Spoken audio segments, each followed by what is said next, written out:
Greetings. Hello. Hello. This is Rifter speaking, and it's 2024.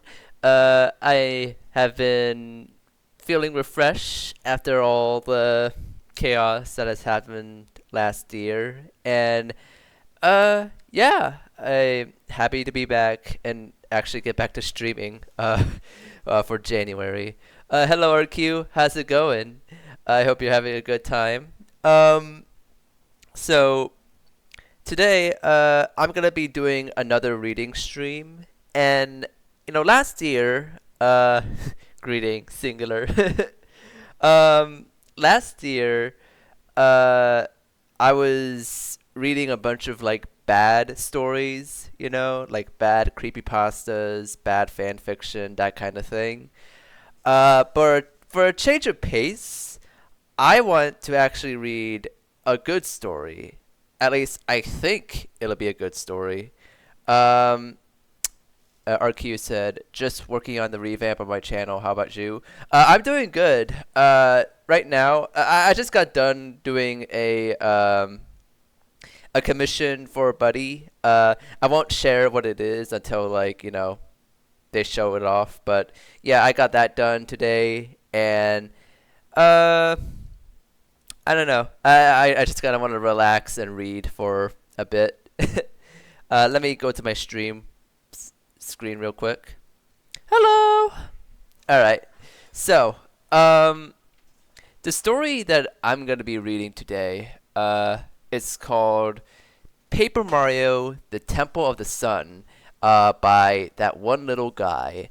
So, I discovered this story like I don't exactly remember how long ago, but I have. So I used to be a frequent visitor of TV tropes. It's not like I have like an online presence there or whatever, but like I used to read a lot of TV tropes. And they once had like a page. I don't know if they still have it or not, but they had like a whole page dedicated to like recommending good fan fictions and stuff. And I remember coming across this story through TV tropes. Let me put up some music now, just so you're not just hearing me talk all the time. All right. So, let me read through the synopsis real quick. Mario goes on an adventure. Hold on. Mario goes on vacation in a far-off country where an evil villain's attack causes the world to be literally split in half. Now, it's up to our hero and his new partners to restore balance and save the worlds of day, night, and everything in between. So yeah, this is basically like a what if Paper Mario game. Like, what if this is a game that came out after Paper Mario: The Thousand Year Door, I guess. And that's something that I used to do when I was a little kid. Like, I remember when I come across like a fanfic that is like Super Paper Mario 2 or whatever, and I thought it was like an actual game that exists because I didn't recognize what fanfiction was as a kid. um, but yeah, I'm just gonna read through this story. There's like, let me see, how many chapters are there? These chapters are divided into parts, so there's like 58 parts to this story. Woo! Okay. I don't know how long a chapter is gonna be in this story. I'm just gonna start reading and just see how long it'll go. I will most likely do multiple parts of this story because I do want to finish a story from beginning to end. I don't want to leave things hanging. So, author's notes. Oh man, have I really stooped to this level? I mean, everyone and their mom has been inventing their own Paper Mario game lately. Well, I hope nobody minds if I throw my hat into the ring. Considering this is a completely original story and not just a novelization, this is probably my most ambitious fic to date. And if by some miracle I finish the whole thing one day, it would definitely be the longest. Well, enjoy. It's gonna be a long ride. So I should note that this story was published in like 2009. So like this was like post Super Paper Mario. but pre-Sticker Star. So we're looking at like an interesting little bit of history here. In a time when like the Paper Mario series was known for a specific kind of identity and not so much like what it is now until the Thousand Year Door remake, of course. So, let me start. Ahem. Today, I'm going to tell you the story of the Temple of the Sun. It is said that for long as life has existed, there have been two halves to the world, night and day, light and darkness. It is essential that these two halves constantly remain in balance. Neither one can exist without the other. The place where this balance is maintained is called the Temple of the Sun. It is a mystical place that exists out of time, and within this sacred temple are said to dwell the 6 guardians of day and the 6 guardians of night. As old as time itself, these 12 guardians watch over existence, ensuring that the light and dark in the world constantly exists in harmony. If one of the guardians were ever to perish, it is said that a normal person, chosen for their courage and purity of heart, would be called to ascend to their position. But such a disastrous event has never occurred. Until now. Oh. So I like this right off the bat. I like how this is basically like imitating like the style of opening cinematics that the Paper Mario games have, with the whole ahem today as a start of it. But yeah, to kind of comment on this bit of world building at the moment, I think this is pretty solid. Like I'm already digging the idea here, the idea of night and day, light and darkness, two halves constantly in balance. It's like right off the end, 6 guardians of day, 6 guardians of night. Like this is a pretty solid start so far. I'm quite liking this. In a far corner of the world, deep within a fortress of shadow, a lone figure stood gazing up at something high above his head. Day to night, dusk to dawn, light to shadow. He sighed, reaching up with a long finger to trace the outline of the object that held his attention. It was a clock. What a downright pathetic way of living, he declared. Don't you think it would be better without all that light? Gathered around the figure, completely obscured by the shadows surrounding them, were several other, much smaller beings. They crouched down low and gazed up at him. Imagine a world of eternal night, eternal shadow, the central figure said with a sly grimace. And I would reign supreme over it all as the true master of night. But then that would be impossible, my lord, remarked one of the smaller figures. You can't just get rid of the daytime after all. I say different, the central figure bellowed triumphantly, spinning around to face the others for the first time. Jaff, you were so kind to give your opinion. Now answer me this. Who says that we must have both day and night in this world? Who made it so? The figure known as Jaff blinked several times. The 12 guardians, my lord? The central figure grinned, tapping his nose. What a group of nuisances, wouldn't you say? Who says we should abide by their laws any longer? What are you planning on doing? I have an important announcement, the figure declared, sweeping his long cloak around himself. After years of careful studying, I finally discovered a way to enter the Temple of the Sun. The smaller figures broke into incredulous whispers. But that's blasphemous talking, my lord, one of them objected. You don't believe me? Well, it's true, the figure said smugly. Very soon now, the time will be here for us to launch our attack on the cause of this accursed light. Under my guidance, we'll destroy day once and for all. Hello, my name is Celestial Unenbien. Okay, hold on, wait. Celestial, I'm sorry, like, I'm trying to read a fanfiction right now. This is not really a good place to, like, share your story. Like, I'm gonna click on this link real quick. Like, what do you want me to read?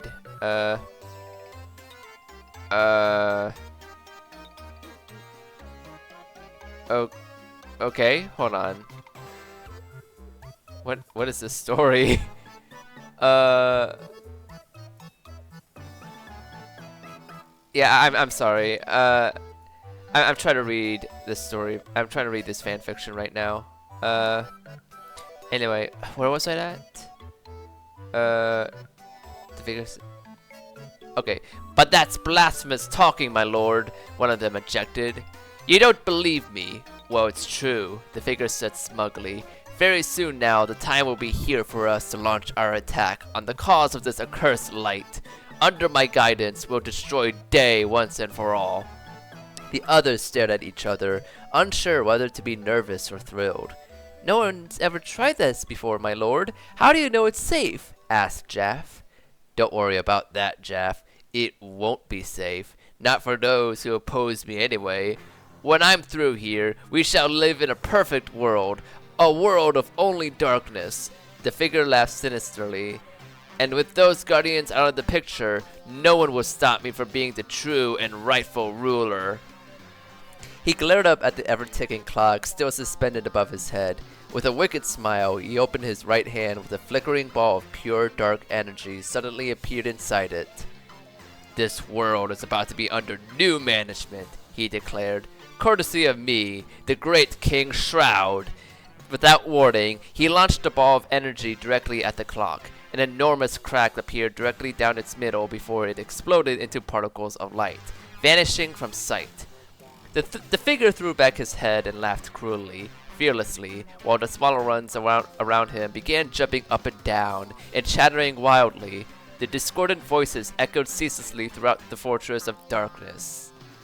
Paper Mario, the Temple of the Sun. Loading the save file. Did I touch the memory card, the slot 8, or the power button? The save file has been loaded. Starting new game in file 1. Okay, so very solid introduction. I'm actually really into this. Oh my god, I've read so many bad shit on stream that it's actually kind of surreal, like actually reading something that's pretty competent for the most part. Like, I am liking this so far. So yeah, let me see. Wait, where is? Okay. But yeah, I kind of want to comment on this real quick, and I do want to provide more serious commentary on this. Memory card? Did they think the GameCube was coming back or something? No. So see, this story is meant to be like a what if Paper Mario The Thousand Year Door sequel, and it's sort of playing into that by incorporating these kind of references like this, like the whole, like you have to pretend like this is a real game that is on the GameCube. I know, but this is post-Super. Yeah, this is post-Super, actually. That is true. Yeah. Maybe this is the idea, like... Like, this story came out in 2009, so yeah, it is post-Super. I don't know. I guess I just really wanted to be, like, authentic. Memory cards are already dying out. That is true, yeah. I guess we have to pretend like this is supposed to be, like, a GameCube game. But yeah, so we have this new villain named King Shroud, and he really does not like the day, so he wants to get rid of it and rule the world on his own, with his own dark, his dark motivations, basically. Okay, so this is like a pretty solid start so far. I kind of dig this a lot. Man, I would love to draw characters from this story. Alright, next. Mario was dozing in his bed. It was a... Oh wait, this is still the intro. Okay. Mario was dozing in his bed. It was a warm, fine day, just the kind you would want to spend at home relaxing, even though the famous hero of the Mushroom Kingdom needed a day off once in a while. Today was not that day. Yeah! He cried as the mailbox SP at his bedside started blaring its signature tune. He was so startled he fell out of bed and crashed onto the floor. Have a nightmare, Big Bro? Asked Luigi from the other room. No! Mario muttered in irritation. So Mario does actually speak in this story. This is nothing like an official Paper Mario game. This is bullshit. I'm done reading this. Nah, kid. After standing up and rubbing his aching back, he reached for his SP and flipped it open. "Hey Luigi," he called. "I got an email from Princess Peach, and it's for both of us." "Really?" The green plumber scampered eagerly into the room and peered over Mario's shoulder, reading the email along with him. So Mario can actually read the email this time. He doesn't need Luigi to read it for him. He learned how to read. Hell yeah. "Dear Mario and Luigi, Toadsworth and I have decided to go on a vacation for a few weeks. I've been hearing all about a far-off country called Chronoside, and it sounds fascinating. There are so many sightseeing opportunities, especially in the capital city. Mario and Luigi, I would be delighted if the two of you would accompany us. I'm sure it would be a memorable experience. Sincerely, Princess Peach." "Wow, Princess Peach wants us to go on a vacation with her? That sounds like a blast," Luigi said enthusiastically. He says this like this never happened before. "Chronoside? I never heard of that place," Mario mused to himself. "But then, we seem to be going to new places all the time." "Huh. But we'll be gone for weeks. Do you think Bowser will cause any trouble while we're gone?" Luigi realized, looking fretful. Mario scoffed. "Are you kidding? You, me, and Peach will all be away. He'll probably be bored out of his mind." What do you think the Mushroom Kingdom would use in the 2020s instead of email? Definitely not asking for Petal Pursuit. That's a good question.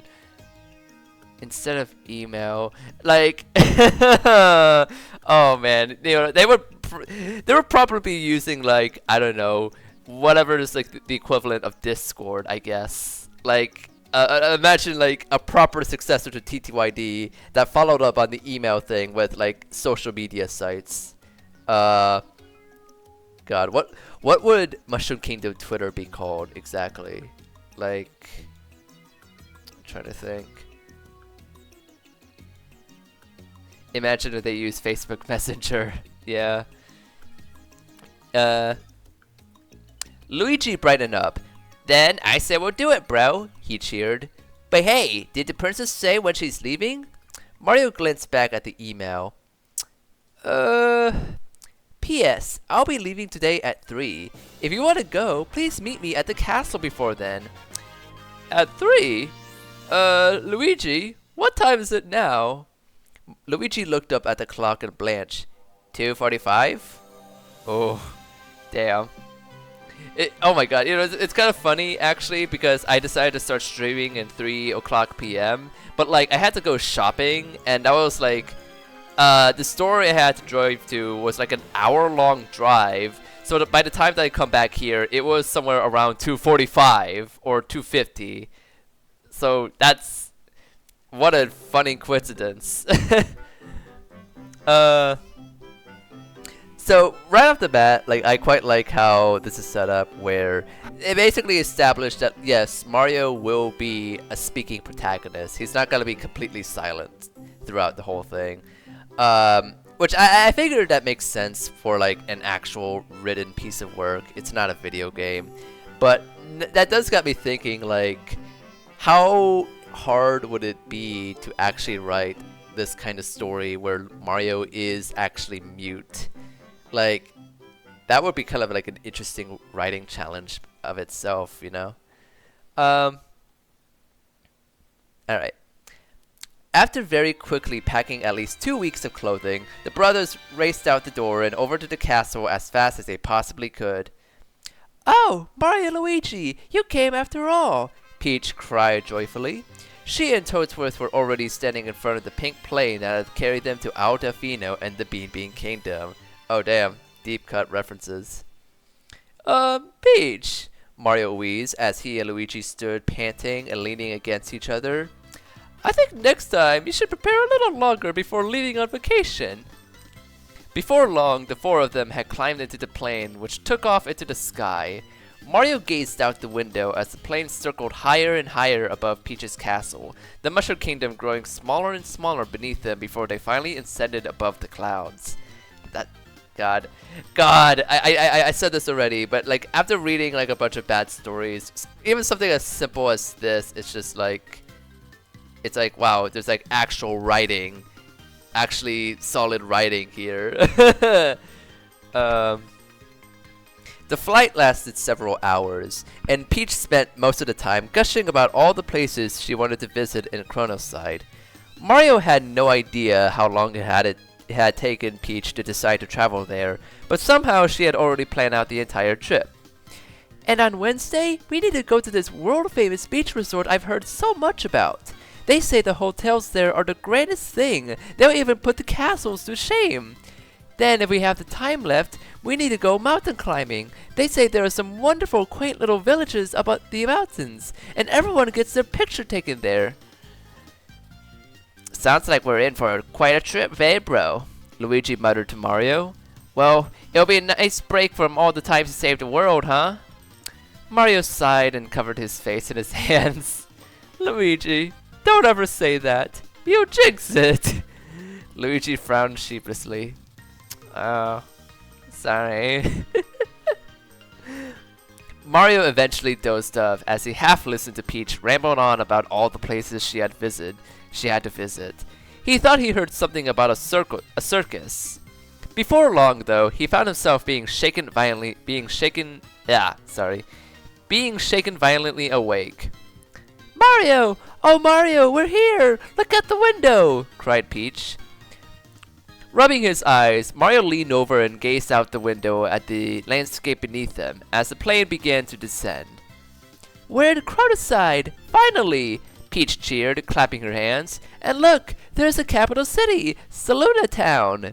Mario strained to see where Peach was pointing out. Sure enough, the plane was low enough that he could make out a moderate-sized town over the horizon.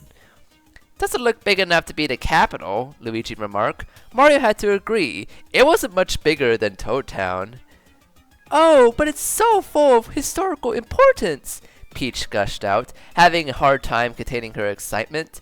It's where the clock tower is, and the temple, and oh, I can't wait another minute. We have to go sightseeing right away, the minute we're settled in. I like how enthusiastic Peach is about this whole trip. Like that is just something where it's like the fact that these characters often go on vacation trips. It's like it's just kind of like what we expect at this point.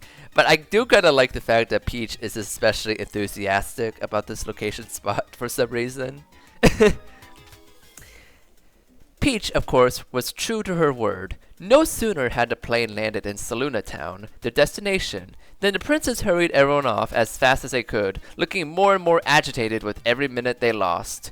They checked into the modest-looking hotel near the center of town, and less than an hour after they had arrived, they were off exploring. Saluna Town, 7:49 p.m. Oh shit, they're keeping track of time? I mean, I guess that makes sense. Like, this story does have kind of like a time motif going on. But let's keep reading.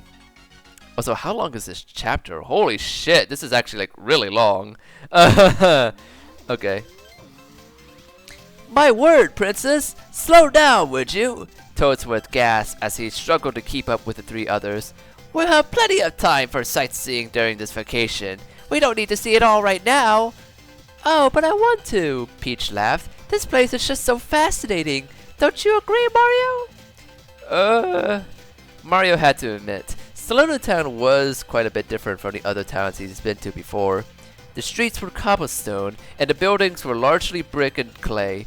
Clotheslines were strung up high above their heads, connecting the buildings on either side of the narrow alleyway as people stuck their heads out the paneless windows and greeted each other. It was much busier than it had looked from the plane. All around them, the streets were crowded with people of all species and dialects, wearing all manner of clothing from places Mario couldn't guess at. Dozens of conversations floated by his ears. He couldn't keep track of everything he was hearing. The streets were lined with all kinds of shops and stands, many of them with colorful canopies above them. Some sold standard things, mushrooms, honey syrups, while others sold dazzling jewelry and beads, or pottery, or even paintings.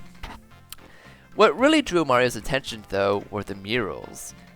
On every blank wall they passed by, there was an enormous bright mural painted over it, and invariably, it consisted of an intricate pattern involving a shining orange sun and a glittering silver crescent moon, usually with some stars surrounding them. On some of them, they also appeared to be the vague outlines of 12 dancing figures surrounding the sun and moon. 6 colored lightly, 6 dark. I've never seen so much culture in one town, Peach sighed dreamily. We should have come here long ago. Excuse me, came a sharp voice from somewhere behind them. You four, wait right there. Okay, who is this person? Mario and the others paused and turned around as the speaker walked up to them. Mario recognized him as a Dugan, although he was wearing the most ridiculous getup the plumber had ever seen. He had on a long, dark blue robe with sleeves that covered his hands, and some kind of turban with a large green feather sticking out of it. Mario was about to ask if he was some kind of magician, but decided against it. Okay. Wow, okay, Mario. What? That's very weird. Like, Mario just looks at someone wearing, like, robes and a turban for the first time, and it's just like, should I be, like, I don't know, casually disrespectful about it? Damn. You're new in town, aren't you? The Dugan asked in an accent Mario couldn't place. I could tell, you look just like tourists. Taking in all the sights, eh? Why, yes, we are, Peach said excitedly. Can you recommend anywhere for us to go? I want to see all the interesting things before it gets too dark out. Why do you think I would stop you? My dear lady, I would be honored to give you all a personal tour myself. Wait a minute, Mario cut in. Maybe it was just him, but he somehow didn't like the idea of putting all their trust in a strange man when they were so obviously new in town. Who are you exactly? Ah, an excellent question, the stranger replied, his eyes flashing. Names are most important, wouldn't you agree? But I am known as Rodolfo the Dugan, in fact. My family has lived here in Saluna Town for generations. I know everything there is to know about this fair town. A historian, you might call me. Peach's eyes were shining. Mario sighed. She was far too naive for her own good. Princess Peach, do be careful, Toadsworth exclaimed, voicing exactly what Mario had been thinking. You mustn't go along with everyone you meet in a strange place like this, especially when you're, you know, a tourist. Oh, Toadsworth, you old fuddy-duddy. What? Peach sighed. As long as all of us are together, what could possibly happen? Besides, don't you want to see all the sights? Excellent then. It's settled, Rodolfo declared theatrically. Come now, there's so much to be seen. Hurry up. Man, Peach is like really overzealous about this. Like, I don't know how to kind of feel about this kind of thing where like I mean it's kind of neat that Peach is really interested in this kind of place she's never been to, but it's like at this point it's just like in a way like the two guys have a point. Like, you're just kind of come across a stranger and you're just eager to follow this stranger. I don't know.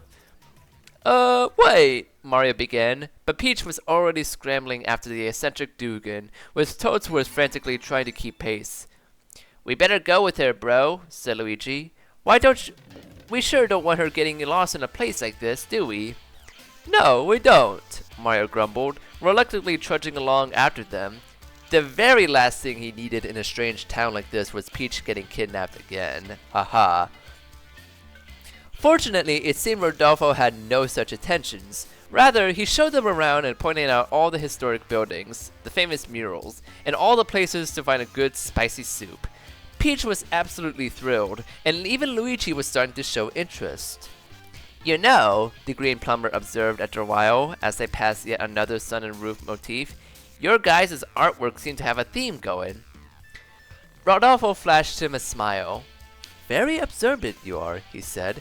Perhaps you would like to know the history behind this. Peach nodded very rapidly, like just shaking her head. You would definitely want to know if this is wait, hold on. Who's talking right now? Okay, so I guess it's a Dugan. You would definitely want to know this if you don't want to stick out like a sore thumb around here. It is the very cornerstone of our culture, he chuckled. All across the land of Chronoside, we worship the passage of time, night to day to night. It represents the balance of this world, the forces that surround us on all sides, and of course, the 12 guardians. Who are they? Peach asked immediately. The 12 guardians, Rodolfo went on. I know he's gonna keep talking, but I like that kind of response. Of course, the 12 guardians. Who are they? The 12 guardians. One for every hour on the clock, it is said. 6 of the day, 6 of the night. Time as we know it means nothing to them, for they dwell within the temple of the sun, apart from this realm. But they watch over us and protect us, making ever sure that day and night, light and dark, exist in perfect harmony. Mario's thoughts were immediately drawn to the 12 dancing figures who had seen adorning some of the murals. That's fascinating, Peach sighed. Well, there's more, Rodolfo assured them, leading them on. Before long, they had arrived at what appeared to be the town square. There was a huge area without any buildings or stalls over it, just open ground. Rodolfo stopped and spread his arms. This, he said, is my favorite part of town. Mario skeptically glanced around. There was a 30-foot radius surrounding them and the nearest buildings. Where? Luigi asked accordingly. Right here, said Rodolfo. Look underneath you. They did, and they all gasped. Underneath their feet, spread out to cover the entire open ground, was the largest, most colorful mosaic Mario had ever seen. It was a circular pattern. One side of it was a silvery crescent moon, with silvery stars dancing off to the side of it. The side of the circle that wasn't moon was a vibrant gold and yellow sun, with weaving sunbeams extending out of it. A mosaic like this must have taken years to make. Legend has it, Rodolfo explained as they continued to stare, that this is the design that is found on the Aeon clock. Mario looked up. The what? The clock within the Temple of the Sound. Oh, of course. And now, Rodolfo declared, for our most important stop of all. He led them across the mosaic to the other side, where the buildings reappeared. The one in the middle was by far the largest and most ornate building in town. It was 2 stories high and colored black, with a towering set of wooden double doors in the front and 4 decorative spires, one at each corner. Mario wasn't surprised to find Rodolfo leading them directly to it. What building is that? Asked Peach. That is the Selûne Temple, where we worship the 12 guardians, Rodolfo replied. It is of utmost priority that we preserve it, for it has divine importance. It is said that if a time of great crisis should ever befall this world, and the guardians must intervene, then the Selûne Temple will become a gateway to the Temple of the Sun, so that they may enter this world and set all things right again. Man. God damn, there's so much. Wow. I'm not complaining, by the way. Like, I think this is actually like cool. It's just like it's so much, but it is just like so much content to read over, like so much to set up before like the real adventure begins. I do quite like, you know, the sort of description the town has, and as well as like the sort of culture this town has. But it's like I do think that I do think that some of the writing here is a bit front-loaded. Like, it's a lot of, like, lore and stuff when... I don't know. I feel like a lot of this could be spread out a bit more instead of, like, consolidating it into, like, a huge chunk right here. But, I mean, I don't think this is bad at all. Like, I think this is actually pretty solid. It's just, you know... It is a lot to read. By the time he had finished speaking, they had approached the very front of the temple and were staring up at it in awe. Can we go in? Asked Luigi. I'm afraid not, Rodolfo said firmly. We are only allowed to enter on appointed days. Figures, Luigi muttered. I'm actually gonna get a drink real quick, so I'll be back very shortly. Let me mute myself. I'll be back.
Alright, I'm back. So let's start this new section. Let me, like, jump ahead real quick. How much is there to read? Goddamn. Okay. Let's see. Alright. Let's resume. This town was an absolute nightmare. He hated it. He hated every inch of it. He must have been the only person alive who didn't believe in this guardian nonsense, and yet he couldn't take a step without seeing some reminder of them. Shit. Damn. Someone doesn't like this town. Some people said the guardians judge people. That was the last thing he needed. He was judged enough already. His mother had judged him to be an unfit son.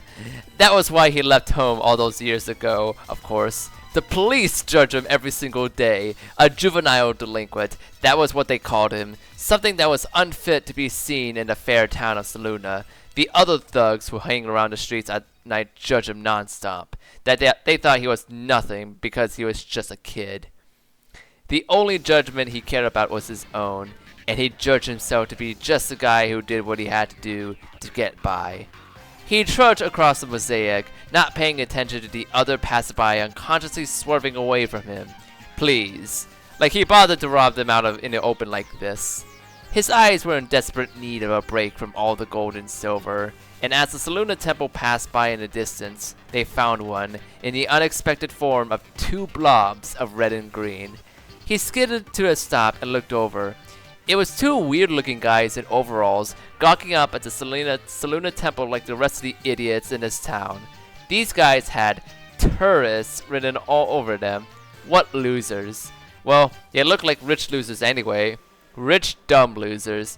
Probably the kind that had their wallets hanging out and just begging to be taken. Might as well give it a shot. This might actually be fun. So I guess in this sort of break right here, it's like a new character's perspective. Okay, so I'm trying to figure this out. So the narration is describing a person, like he hated it, he hated every inch of it. Okay, but I guess like the narrator in this instance is like agreeing, not agreeing, but I guess like the narrator is just sort of saying out loud what this character thinks. Hence the whole like they look like idiots and losers shtick. It's interesting. I don't know. I don't fully understand where this is leading to, but I mean it's interesting. So, these 12 guardians, Mario ventured after a while. Something told him he was going to be hearing and seeing a lot of them during this vacation. What do they look like? Well, no one knows, of course, Rodolfo explained as though it were obvious. No one from this world has ever laid eyes on them. So, how do you know they're real? Asked Luigi. Why, you don't need to see something to know it's real, Rodolfo chortled. You can't see air, but that most surely is real, is it not? Just as love and time and friendship are all real. But those are a little more abstract, Mario sighed, but decided to dismiss the argument. Do you think we'll ever see them? Peach asked hopefully. Well, it's hard to say, miss. But each of the Guardians is said to reign over a different time of day, and some say that at that time, with their influences strongest, they might. Mario didn't hear the rest of the sentence, as at that moment he had the wind completely knocked out of him. Something heavy landed on his back and pushed him to the ground, where he landed with a painful grunt. Whatever it was then leaped off of him, but he was in too much pain to see what it was, or do anything other than lie on the ground wincing. Hey bro, that Goomba stole your hamburger, came Luigi's alarmed voice. What? With some effort, Mario lifted his head up and saw who the others were looking at. The person who had attacked him.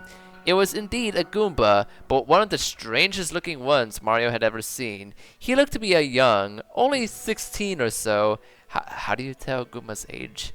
He was colored green like a Hyper Goomba, and around his head was tied a red bandana with white polka dots. Around his neck, he wore a large gold medallion on a chain. A single fang protruded from his disdainful sneer of a mouth, which was currently holding onto Mario's hammer. Oh fuck, this guy is rizzed out. A gold medallion on a chain? Hey, give that back! Mario shouted at him. The Goomba did nothing other than give him what he assumed was an obscene Goomba gesture before scampering off. Whoa! Master Mario, you must apprehend that ruffian, Toadsworth exclaimed. You don't have to tell me, Mario snapped back, leaping to his feet and taking off after the Goomba. Thankfully, the thief was no faster than a regular Goomba, and he couldn't outrun Mario for long. After a moment, he doubled back and ran away he had come, and Peach and the others immediately leapt in his way. After ducking and weaving around them, avoiding each of their grasp, he finally made an act of desperation. Running up to the Saluna Temple, he bashed open the doors and scrambled inside. Come back here, you! Mario shouted, racing in after him without a second thought. Wait a minute! You can't go in there! It's forbidden! Came the distraught cry of Rodolfo as he flailed his arms in the air, but his protest came too late. Mario and the Goomba were already inside. Ooh. So, I think this Goomba character is gonna be like an unwilling partner character. Like let me see. Let me go up for a bit. I know that like the icon, I don't know if this is like the author icon. I can't really tell, but like yeah, I think this is the Goomba that like bodied Mario, and like look at that chain. That's awesome. But yeah, I think he's gonna be like a partner character soon, so that's cool. Alright. For a split second, Mario couldn't see a thing. There was no light coming from within the deserted temple, and he nearly crashed into a wall. All he had to guide him were the echoing footsteps coming from the fleeing Goomba. Reorienting himself, he realized there was a special staircase directly in front of him, and the Goomba was running up to it. What are you doing with my hammer? Mario demanded as he took off the stairs after him. Stealing it, was his muffled response. Can we go in there after him? Peach demanded. Indeed, she was trying to do just that, but having a hard time due to Rodolfo holding her back by her dress. Of course not, he bellowed at her. No one's allowed in there except on appointed days. It is our most sacred law, and we must abide by it. I already fear for what will happen to those two. Why? What's the worst that could happen? Asked Luigi. No one's ever broken our law before. Could this be a sign? Everyone looked expectantly at Rodolfo, who was suddenly staring up at the sky. Everyone followed his gaze and saw what had just made him look so horrified. Where the sky had once been clear, now a group of thunderheads was billowing up from seemingly out of nowhere, covering everything. They didn't look like natural clouds. They were colored a deep, sinister black, and seemed to be darker and more substantial than a cloud should be. Peach blinked furiously, and she thought she saw a crackle of black lightning escape from one of them. Something is wrong, Rodolfo said gravely. Something is very wrong. Oh, the music is actually perfect for this moment. Okay. Why can't you just give it back? Mario yelled at the Goomba. Both of them had struck stances halfway up the stairs, glaring at each other. Why can't you just deal with the fact you're so fat and slow that I swiped this from you? The Goomba shot back. Before Mario could respond, the Goomba swung Mario's hammer straight on the ground. Mario had to jump to the side to avoid taking a blow from his own hammer. The entire stairway shook as it struck. Oh yeah, this baby's good, the Goomba gloated, holding the hammer up and admiring it. I was thinking this thing would fetch for a nice coin, but maybe I won't hawk it after all. Everybody will respect me with this bad boy. Not gonna happen, buddy, Mario growled, diving straight at the Goomba. He was never completely sure exactly what happened after that. The Goomba invaded him and continued fleeing up the stairs, with Mario in hot pursuit. But before they reached the landing at the top, he was suddenly struck by a blinding flash of light. A classic writer's trick. Mario cried out, shielding his eyes. He staggered backwards and almost felt himself falling back down the stairs, but quickly grabbed onto the handrail and steadied himself. He couldn't tell whether or not the Goomba was still there. After he thought the light had died away, he cautiously lowered his arm from over his eyes and stared. The entire top floor was suddenly gone. In its place was nothing but a shining, writhing veil of purple and silver. Mario was so stunned he fell over on his seat, staring up at it. There was still something behind that veil, he felt, but it wasn't the temple. The Goomba looked stunned for a moment as well, but then he remembered he was being chased. Clutching the hammer tightly to himself, he leapt up the remaining stairs and vanished through the veil without a trace. What the? No hammer could possibly be worth this. What are you doing? He received no reply. And so, not knowing what else to do, Mario picked himself up, took a deep breath, and stepped through the veil himself. He involuntarily let out a shudder as he felt himself passing through. Something cold ran over his skin and his breath caught in his throat. It felt almost as if he were plunging into a lake. It felt wrong. He shouldn't be here. He shouldn't be doing this. But it was too late to go back. When he was on the other side, he opened his eyes. The room he was in was much too big to be part of the Selûne Temple. It was so high he couldn't even see the ceiling. The floor had in circular walls seemed to inexplicably shine and shimmer, as if they were made of starlight. Spread out in intervals along the walls were enormous windows that irradiated nothing but light. Mario didn't notice any of those things. He didn't even notice that the Goomba, who was standing right next to him, had completely forgotten about the hammer, dropping in from his mouth as he surveyed the scene in awe. All Mario noticed were the 12 figures floating serenely in the middle of the room. They looked vaguely humanoid, although their bodies trod off where their legs would normally be. All of them were glowing so brightly it was hard to make out any facial expressions on them. But he was fairly sure their eyes were all closed and their heads bowed. The 12 of them were in a circle, each one shining a different color of the rainbow. They were all equally beautiful, but Mario noticed the ones on one side of the circle were vibrant yellows, gaudy oranges, and pale greens, while the ones on the other side were deep blues, mysterious purples, and turquoises. Then his eyes were drawn to the structure they were floating on top of. It was an enormous clock, inlaid in the floor, and he had seen a pattern on it before. The Aeon clock? He wondered to himself, feeling his jaw dropped. But that means we're in the... And those guys, they're the... No way, the Goomba growled to himself. Then again, louder and angrier. No way! No way those Guardians guys exist! It's all just a load! Mario didn't even bother paying attention to the Goomba. He continued to stare at the 12 figures, wide-eyed in disbelief and reverence. They didn't seem to notice or care about the two intruders in their midst. It was as though he and Goomba didn't even exist. That crazy old Dugan was right about everything, he gawked. Here I thought it was all just some superstition.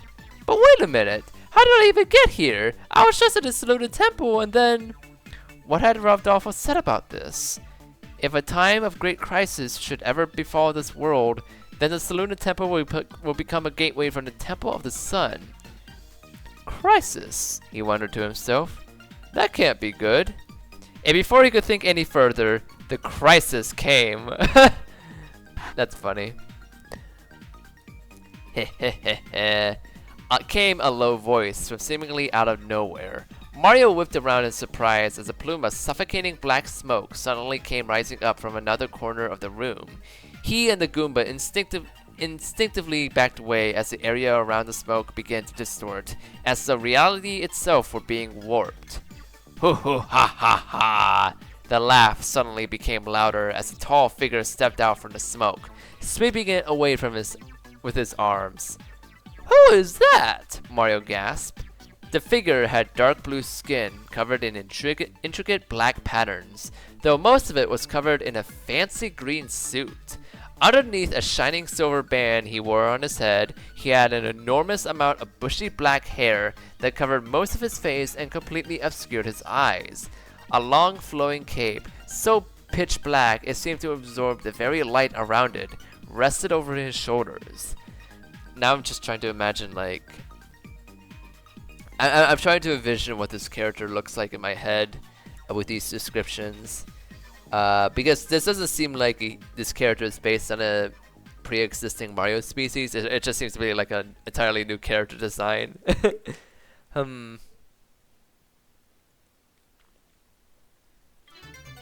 Anyway. The time has come at last. The imposing figure laughed to himself. The Temple of the Sun is finally mine. That, at the very least, seemed to get the Guardians' attention. They each lifted their heads up and turned to look at the intruder. "You don't belong here," said one of the light-colored ones, in a voice that seemed to come from far away. "Leave now." Now, there's no way to address your new master," the figure chuckled. Mario was starting to panic. He had no idea what was going on, but he did know that he had no part in it. He quickly glanced behind himself, wondering if the veil was still there, if he could leave the same way he had come. What's this? Mario realized too late that the intruder had noticed him as a Goomba. Before either of them could move, the cloak man opened his hands and outshot a bolt of black electricity. Mario and the Goomba yelped in shock as it completely surrounded them, encasing them in a force field. "What are you two doing in here? Is there some kind of line to kill the Guardians of Day or something?" the intruder scoffed. "Well, too bad for you. I call shotgun." "You're going to what?" Mario cried in protest. Even the Guardians themselves suddenly looked uneasy, a ripple of disquiet passing through them. "Maybe I ought to start at the beginning," the intruder laughed. He opened his hand again, and this time the ball of black energy that formed quickly morphed into an imposing-looking scepter. "You may address me as the one and only King Shroud, Supreme Master of Night," he said smugly, twirling his scepter charismatically. "You see, I've been having a thought lately. Why is it, exactly, that we have both day and night in this world? We don't need both of them now, do we? In fact, wouldn't we all be better off without all that pesky daylight, the heat, the sunburns? Who needs it?" "You are not welcome here," said one guardian. "No one is allowed to interfere with the balance of day and night." "Don't interrupt while I'm monologuing," snapped the one and only King Shroud. Without warning, he shot another bolt of energy at the Guardian who had spoken, hitting it directly in the chest. To Mario's shock, all 12 of them suddenly start shrieking in agony, clutching themselves tightly. "As I was saying," the Master of Night continued, "it seems to me that day is completely useless. So what say you all I do the world a favor and just get rid of it? No one will miss it." "You're crazy!" Mario shouted, feeling ridiculous because he was trapped in here and there wasn't a thing he could even do. "Crazy? That's what they all say about all visionaries," laughed Shroud. "Now, you might wonder, how does one even go about getting rid of day? It sounds impossible, doesn't it?" He suddenly swept through the room, casting a ripple of shadow behind him as he went. "Well, you'll be glad to know I thought of an answer to that too. Isn't it true that day is ruled over by the 6 Guardians of Day? Are they the ones who created it? Well then, isn't the answer just as easy as getting rid of them?" "You're threatening us," one of the Guardians of Day said in a steady voice. "We will not tolerate that." "Oh, just shut up and die already." Before Mario could even blink, King Shroud suddenly threw himself at the Guardians, brandishing his scepter, but almost immediately slammed into a wall of light that materialized out of nowhere. Mario turned and saw all 12 Guardians concentrating their energy on the barrier. "So, you do have some fight in you," Shroud remarked in amusement. Good thing for me, I was just getting started." He held his scepter up high, and it suddenly turned back into an amorphous blob of shadow before reforming once again, this time into a deadly-looking sword. "The Guardians of Day will have their games ended," he declared, bracing his sword, "and I will rule this world of night." With one thunderous cry, he brought his sword clashing down on the light barrier. The Guardians braced themselves with all their might, but it was no use. A crack appeared in it, then another, until finally the barrier burst apart in a blinding flash. King Shroud swung his sword one final time, slicing deftly through all 6 Guardians of Day. Holy shit. Wow, a lot just happened right now. Whew. I need to take a break. Hold on. So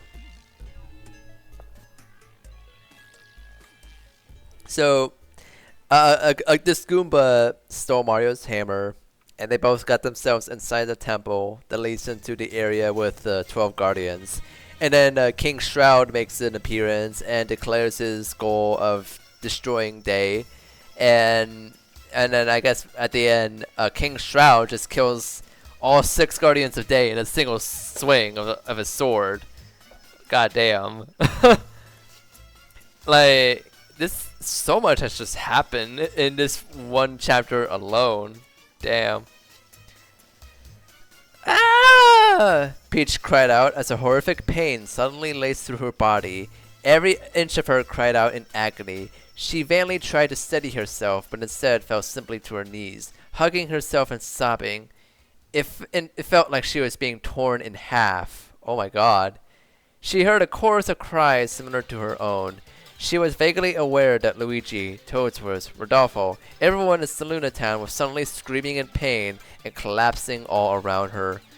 "What's happening?" she wanted to ask, but was in too much pain to even speak. She gritted her teeth and fought to stay conscious, struggling to see what was going on.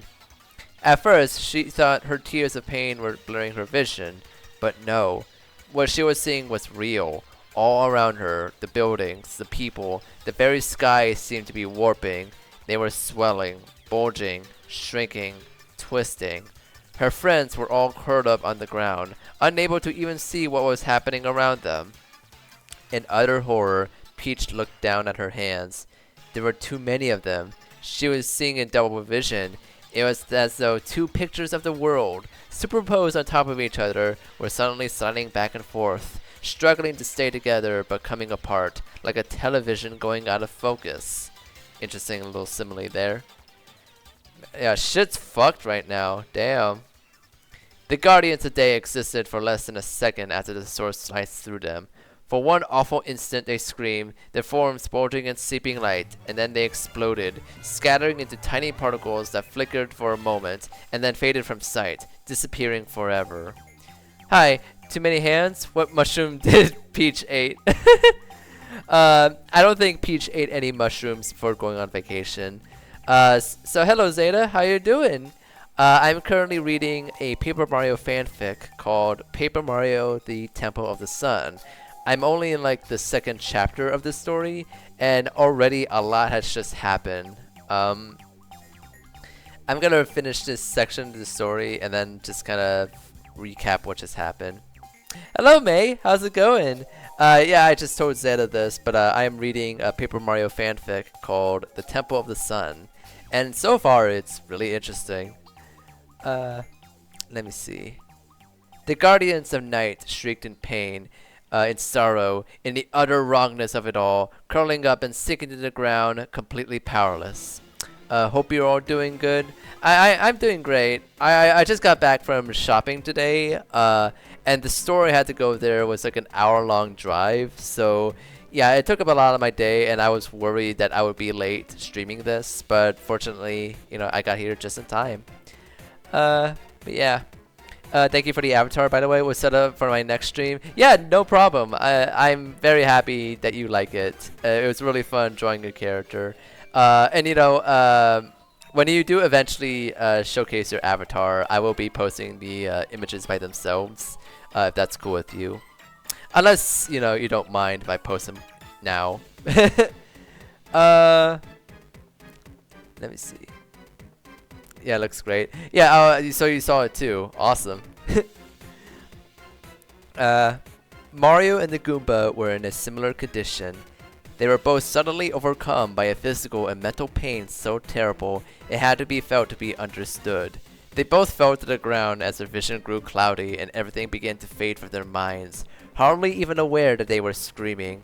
The only one who was unaffected was King Shroud himself, who let loose with a triumphant laugh so chilling that it would haunt Mario for the rest of his life. Holy shit. The last thing Mario was aware of was a deafening tearing sound, the sound of an enormous piece of paper being ripped in half. Everything went white. Oh sure, no problem. Though yeah, I would wait for my stream for the first showcase. Yeah, okay, that makes sense. Yeah. You could post it after during the stream. Yeah, I could do that. Yeah. Author's notes. I take no credit for the name Saluna Town. That goes to my friend Meg. Hopefully, though, you understand why I used it. Okay, so that was just the second part of the intro. So it's kind of funny, actually, like the way this story is divided. Did Mario get ripped in half? Okay, so what happened right now is Mario, Luigi, Peach, and Toadsworth went on a vacation trip to a place called Saluna Town. It's a place where day and night is a defining aspect of their culture. And then at some point, a rogue Goomba just stole Mario's hammer, and Mario chased after the Goomba into the temple, which they're not allowed to go in because it's against the law. And then they come across the 12 Guardians of Time. 6 Guardians of Day, 6 Guardians of Night, that kind of thing. And then they're introduced to King Shroud, this rogue villain who hates the day and wants to get rid of it. So in the process, King Shroud used his sword to kill the 6 Guardians of Day in a single swipe. And what happened is that the world is literally being split in half because of the splitting of day and night. So that's basically what's happening right now. It's been so long I haven't heard Toadsworth mention. Yeah, he's there, just being his usual self.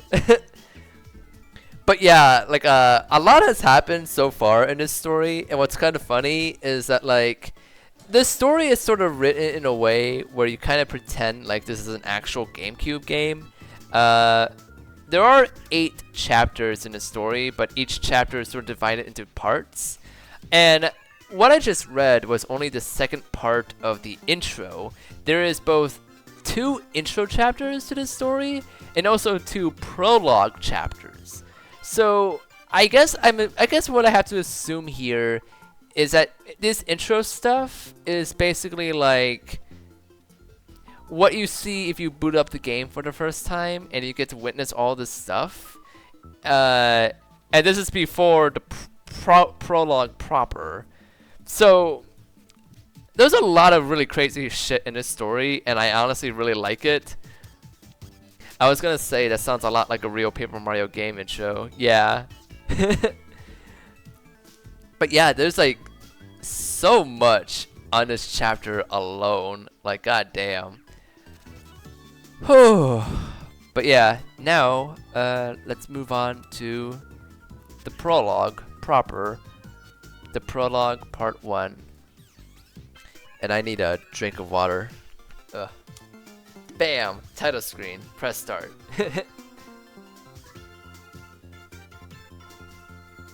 Whew. Alright. Prologue. A break in time. Saluna Town. 12 o'clock noon. What? Oh wait. Adjusting my mic. Okay. What happened? Is it the end of the world? Am I dead? I don't feel dead.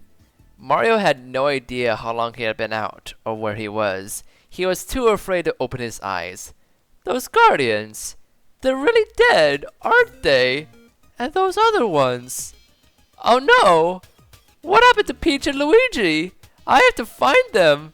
I have to.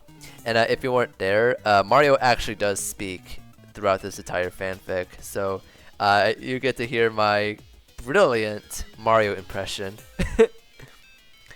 Preparing for the absolute worst, he forced his eyes open. He was shocked. Saluna Town looked perfectly normal, its inhabitants going about their lives perfectly innocently. The sun was shining down as everyone wandered around the streets, talking cheerfully to each other. Completely stunned, Mario turned over and realized he was lying on the ground in front of the entrance to the Saluna Temple. I was just about to say the Paper Mario series is the only one where Mario usually doesn't speak. Yeah.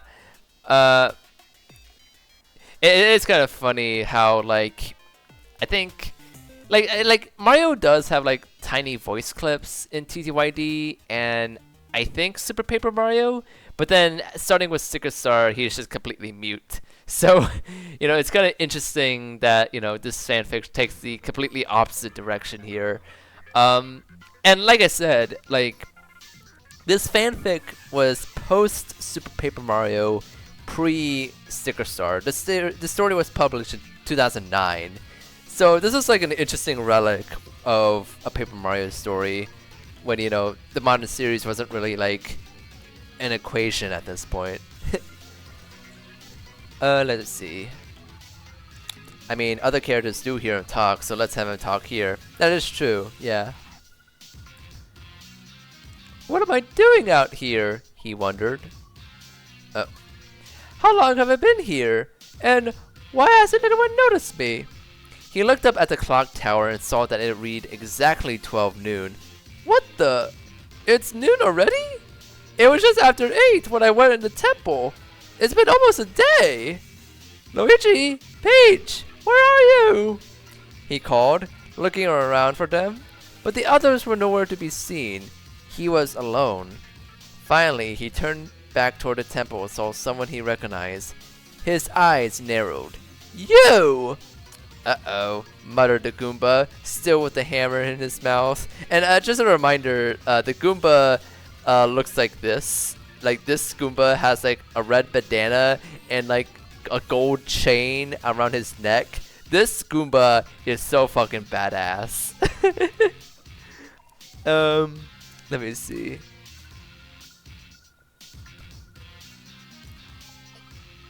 Mario dashed over and grabbed the hammer, but the Goomba refused to let go. Alright, look! Mario hissed at him and as he struggled with it.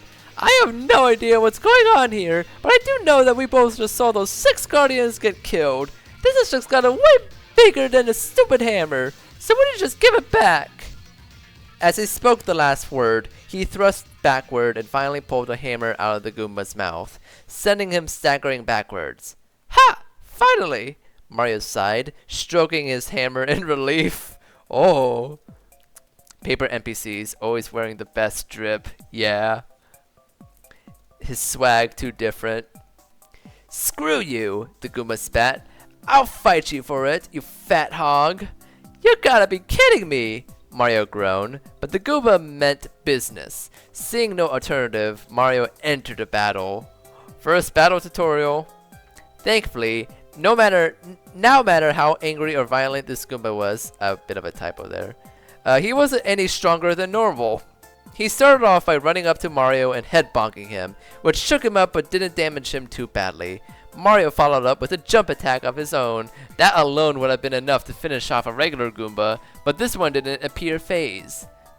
You have to do better than that, he sneered before delivering another head bonk. Mario wins. This Goomba was a powerful fighter. He actually wasn't sure he would win.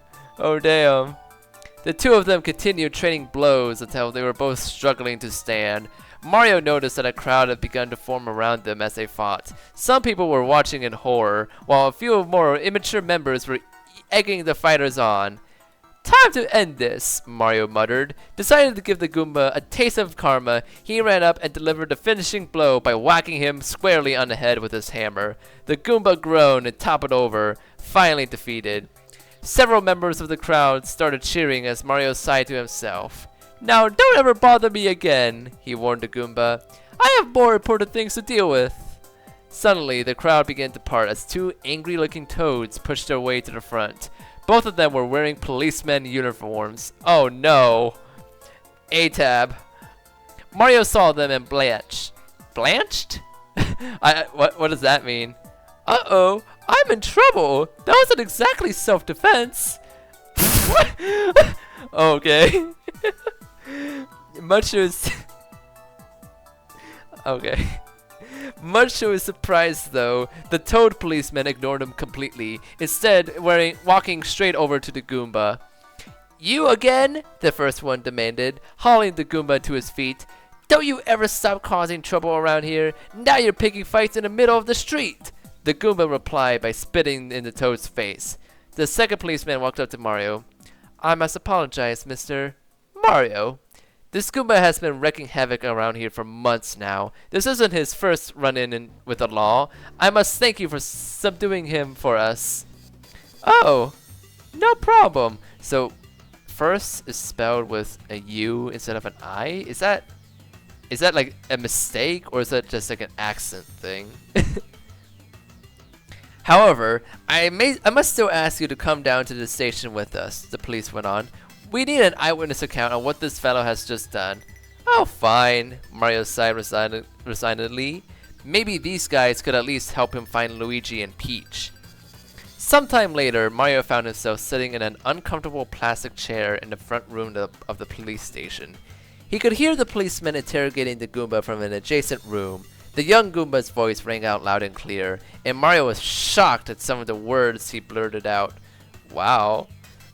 What is wrong with that kid? He wondered to himself. I've never met anybody like him before. I doubt even Bowser is this much trouble. Like, what did this Goomba do? Oh my god. He was really starting to worry about Luigi and Peach. He had to get out of here and find them as soon as he could. Even if the rest of the town appeared normal, they were missing, and that did nothing to allay his worry. He glanced up at the clock on the wall and was stunned to see that it read exactly 12 noon. That can't be right. It's been at least 20 minutes, he thought. It must be slow. Really slow. At that moment, one of the two policemen stuck his head out of the door. Mr. Mario, you're needed. Reluctantly, Mario picked himself up and walked into the back room, which was empty except for a large table with a chair on either end. The Goomba was already occupying one, and he glared daggers at Mario as he sat down. Now, Mr. Mario, said the first cop, please tell us what this young man did when you first saw him. Whatever he says, it's a lie, the Goomba said sharply. I'm innocent. I ain't done a wrong thing. You better watch your mouth, Goomblain, the second cop snapped at him. Mario was sent to the back room. Oh. This story is so scary. Mario turned him with a look of both shock and amusement. Goomblain? Your name's Goomblain? He made no attempt whatsoever to hide his name. Oh yeah, that's a real gangster name, alright. Oh fuck, watch out for Goomblain, guys. The police had to restrain Goomblain from throwing himself at him. Mr. Mario, please, the first cop said impatiently. Oh, right, sorry. Well, alright. My friends and my brother and I were getting thrown around town by this local guy. He was showing us the Seluna Temple, and then all of a sudden this kid just jumps on me and makes off with my hammer. Mm-hmm. The cop was scribbling something down into his notebook. And then what? Well, Mario quickly fell silent. The police would throw a fit if they found out he'd gone into the Seluna Temple, and he couldn't possibly tell them what he thought had happened after that. That he somehow entered the Temple of the Sun, and he had seen someone murder the 6 Guardians a day. That was outside the power of the police. Well, I tried to catch him, but he got away from me, he quickly invented, praying that they would believe him. So I went looking around town for him, but I didn't find him until just now. So the two of us went at it, and then, well, you guys showed up. The cop nodded and continued to write. Alright, Mr. Mario. Now, when did you first see him? When did he take your hammer? Well, that would have been last night, I suppose. The cop glanced up from his notebook. Asked, what? Mario blinked. Last night, he repeated. The cop started looking impatient. Mr. Mario, this is a serious investigation. Not a time to be making up nonsense. Now, when did you first see him? Nonsense? Mario was getting confused. I told you, it was last night. It was probably after 8:15. 8:15? 8 in the morning, you mean? The second cop spoke up. The first one shook his head. That's not possible. It's never 8 in the morning here. It's always noon. Mario thought his brain was split in two. You coppers are nuts, Goomblain cried out. What do you mean it's always noon? It was night out, you freaks. The old man was right about that much at least. Gwynplaine, you have no idea how deep you are in right now, the first cop told him in a deathly serious voice. You're being charged with theft and assault, on top of all the other charges you have accumulated over the past few months. I suggest you keep your mouth shut. But I didn't do anything. Yeah, it's your word against his. Frankly, I trust this man more than you. He turned to Mario. Mr. Mario, thank you for your time. You're free to go. Thank you, Mario said quietly, still shaken by this revelation. He felt too frightened to stand back up. Gwynplaine, the cop went on, locking you up in juvie hasn't done a thing, and even if you had any money, I'm fine with it do at all. There's only one thing I can think of to get a lesson through that thick head of yours. Gwynplaine glowered up at him. We're assigning you community service, said the cop. You'll be helping out that guy. He pointed directly at Mario. What? Mario and Gwynplaine both cried. I don't want him following me around, Mario protested. You ain't getting me, Gwynplaine snarled. No way am I helping that lug. I'm sorry, but you don't have a choice, the cop replied, not sounding sorry at all. Maybe you should have thought of that before you attacked him and stole from him. We're assigning you 3 months of community service in the form of assisting this man in any task he requires of you. You'll be required to accompany him constantly. But I won't be here for 3 months, exclaimed Mario. Fine then. Gwynplaine, assist the man for as long as he'll be staying here. When he leaves, we'll find something else for you. This is so unfair, Gwynplaine shrieked. This is like buddy service. Yeah, this is kind of funny. Like, you know, imagine yourself in this situation where it's like I just got assaulted by this criminal dude, and as punishment for this criminal, he's assigning this criminal to me now, and he has to do what I have to say. And it's like, do I have any say regarding, like, what if I don't want this dude to service me? Like, this is a very weird situation. Life's not fair, kid. The cop replied unsympathetically, shoving him over to Mario's side. Mr. Mario, if you have any trouble with him, just let us know. And the next thing Mario knew, he and the Goomba had been led outside and left alone. Okay, kid, now listen, he sighed, fighting to contain his impatience. Something very wrong is going on here. You saw those Guardians getting killed as well as I did, and now people are saying it's always noon here, and they seem to have no concept of the idea of night. Have you noticed? Yeah, so? So, like it or not, kid, this affects you as much as anyone else. This whole town is out of whack. Now I have to find my friends and figure out just what is going on around here. And like it or not, you're going to help. You got no choice. Yeah, sure. For having assaulted someone, you're condemned to spend time with your victim with no other supervision. Yeah. If you don't, If you don't, the police will find something even better for you to do, Mario said threateningly. And I'm sure they'll be so happy to hear if you attack me again. Gwynplaine gave Mario what was probably the most spiteful, hate-filled look he had ever received, holding it for a good 10 seconds before finally caving in. Alright, fine, he huffed. But I swear, I'll get back at you for this. You'll just wait. Fine with me, Mario said to his new partner. Gwynplaine joined Mario's partner. Woo!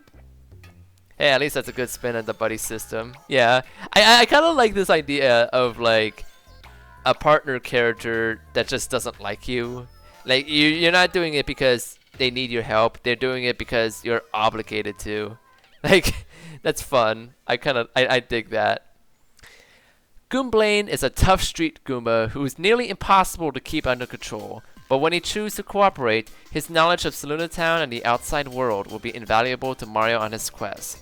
He could give Mario information about any person, place, or thing in Chronoside. In battle, he can attack enemies with a nasty headbonk, or use Tattle to reveal their stats and weaknesses. Alright, Mr. Genius, what do you suggest we do first? Gwynplaine growled. Mario sighed, rubbing his forehead stiffly. This is going to be a long, hard vacation. We better find Rodolfo, he'd finally decided. He'll know what to do. Gwynplaine didn't bother asking who Rodolfo was, and Mario wasn't in the mood to explain it to him. He just set off walking down the street, with Gwynplaine following as far behind as possible. Mario kept glancing uneasily around as he went. Everyone he passed by seemed to be completely normal. In fact, the whole town seemed normal. Looking around, there was nothing at all to suggest the horrible disaster that had just taken place. Except for the fact that time was standing still. Mario! Oh, Mr. Mario! There you are! Huh? Mario turned around to see an exhausted, disheveled-looking Rodolfo came staggering up to him. He leaned against the plumber, putting a hand on his shoulder. Mario, I've been looking everywhere for you. Something has gone horribly wrong around here. I've completely lost track of those others you came here with, and... Oh, I can't explain it, but there's something terrible going on, isn't there? I just know it. Whoa, whoa, whoa, calm down, Mario replied, trying to sound reassuring. He grabbed Rodolfo's hand and lowered it. Don't worry, you found me. Now look, you're right, something terrible is going on, and I need your help figuring out. I need you to tell me everything you remember about last night. Just as Mario had feared, Rodolfo only responded with a confused look. Last night? It's when the sky gets dark. It's when the sky gets dark, stupid. Gooblain shouted loudly enough to startle both of the adults. Jeez, has everyone in this town gone mental? Game theory. Mario is mental. Rodolfo only looked more puzzled. I'm afraid I have no idea what you're talking about. The sky getting dark? That never happens. Yes it does, Mario sighed. Look over here. Who is this? Oh, that sounds great. Hold on. Let me do something about this.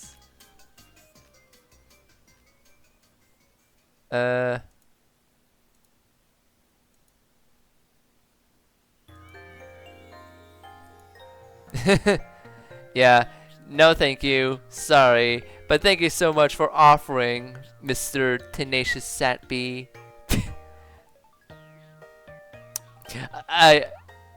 The price is lower than any competitor. What competitor? Well, anyway, I blocked this person, so that's all good. Let me see.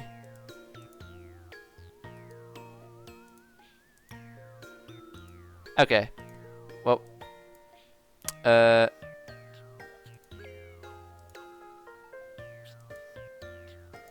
Okay, anyway.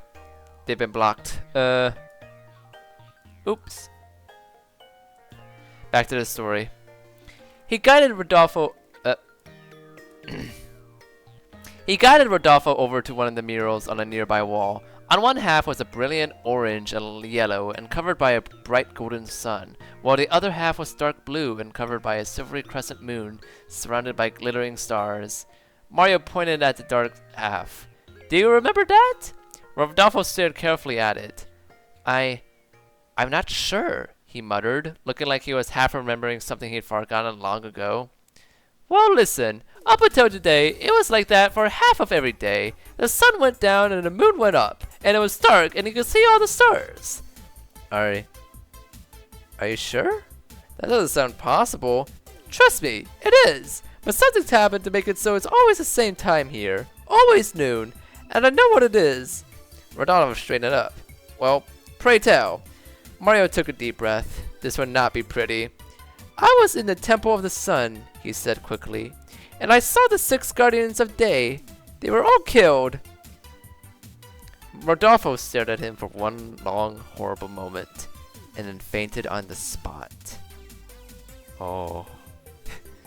I love this idea that because day and night have been split, the people just don't know the concept of like anything except noon. Like that's really cool to me.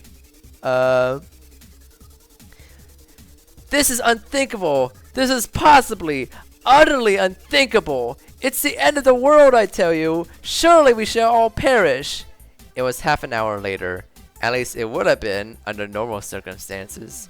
And Mario, Gooblain, and Rodolfo were all inside Rodolfo's cramped living room.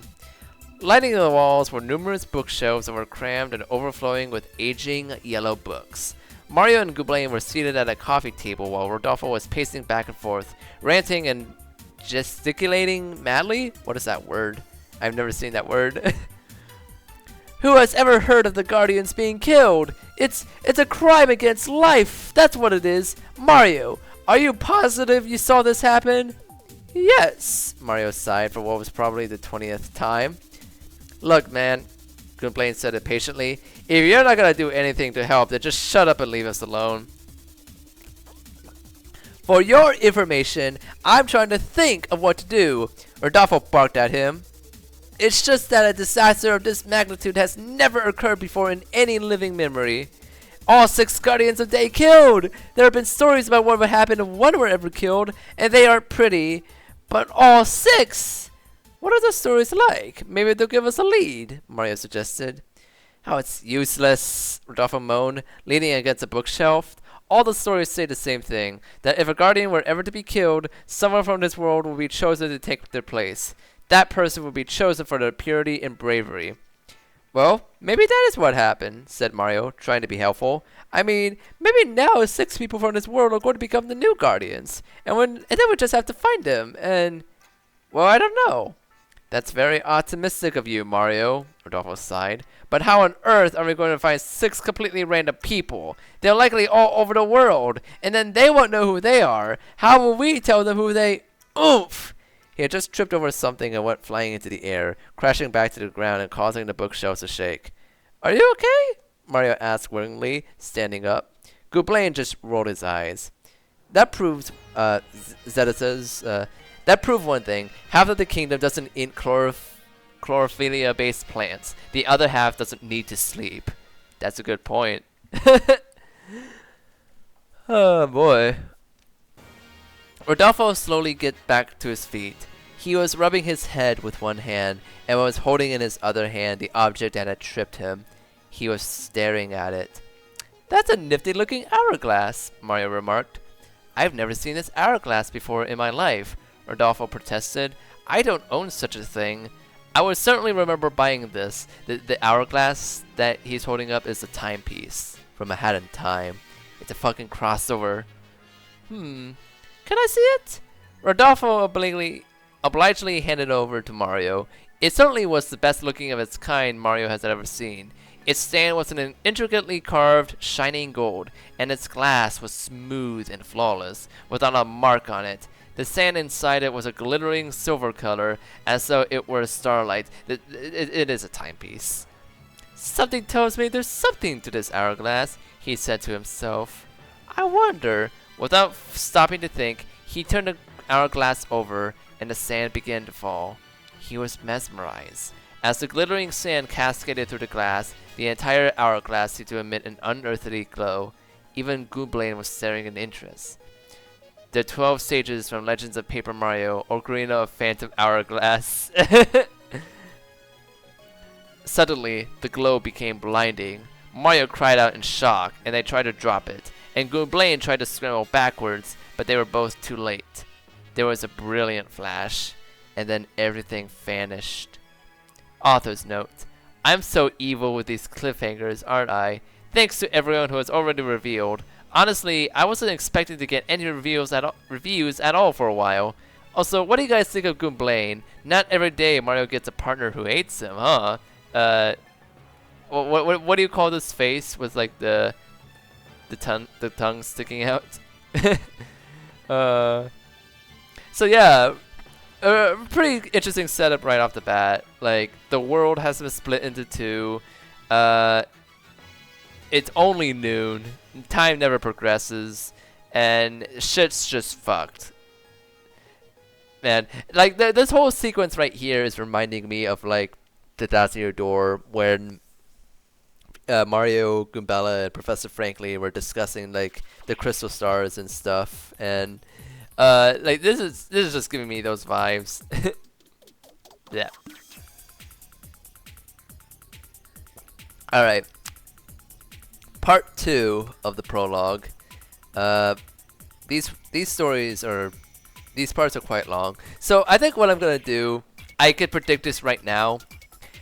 I think this is gonna be a long series of streams. Like, if I truly want to go chapter by chapter, I'm definitely gonna have to do 8 streams of this story. which is quite the task. But you know, I'm interested in this story. I really want to see where this story goes. Okay, Saluna Town, 12 o'clock midnight. I love the fact that like every time we get a new location, we get like a time, but like the time so far is only 12 o'clock midnight. I think that's cool, actually. That's actually like a great way of illustrating that time is not progressing. Let me take a deep breath. And I think I will be ending the stream after I finish the prologue. It's already approaching like 2 hours, which I think is a good length for what it is. 12 o'clock midnight. As the light died away, Mario blinked furiously and shook his head to clear it. Having no idea what to expect, he looked around uneasily, but everything seemed the same. He and Gooblain were still standing in Rodolfo's house. I love that the place time presented like a boomy allows you to see where you are with just half of the info. Yeah. What the heck just happened? Gooblain demanded groggily, clearly still disoriented. I don't know, Mario said shortly. Nothing, I think. Everything looks the same. Except, wait, I just realized. It was noon, 12 o'clock noon. This is 12 o'clock midnight. So we've actually changed time now. Oh shit. Except that stupid dog is gone. Huh? Mario just then noticed that Rodolfo was missing. He and Gooblain were alone in a room. Where did he go? He disappeared. Sweet. That's the best thing that happened all day, Gooblain smirked. Hey Rodolfo, where did you go? Mario called out, clearly growing alarmed. Given the way this day has gone so far, anything could have happened to him. He looked around the room, then finally went to the front door and pulled it open. And stopped dead. What's your problem? Said Gooblain, seeing the bug-eyed look on Mario's face as he stared out the door. He walked over to the door and shoved Mario out of the way to get a look. Oh. It was night in Saluna Town. What is going on here? Mario cried out. How is it night out all of a sudden? I thought we just decided it was never night here. Do you always upset this easy? Cause it's really annoying, said Gooblain as he shuffled out the door after Mario. The plumber had already run out into the street, looking around in disbelief. The streets were now largely deserted, with only a few others wandering around in the late night darkness. As usual though, no one seemed to be acting like anything was wrong. For a place where night wasn't supposed to exist, no one was treating it like an oddity at all. Mario shook his head hopelessly. He had long since given up trying to figure out the reasoning behind all this. Sinking to a sitting position on the middle of the street, he gazed at the hourglass which he still held in his hands. Never mind, that's Legends of Paper Mario, Oracle of Time. This must have something to do with me. This must have something to do with me turning over the hourglass, he decided. Well, duh, Mario scoffed. Gooblain scoffed.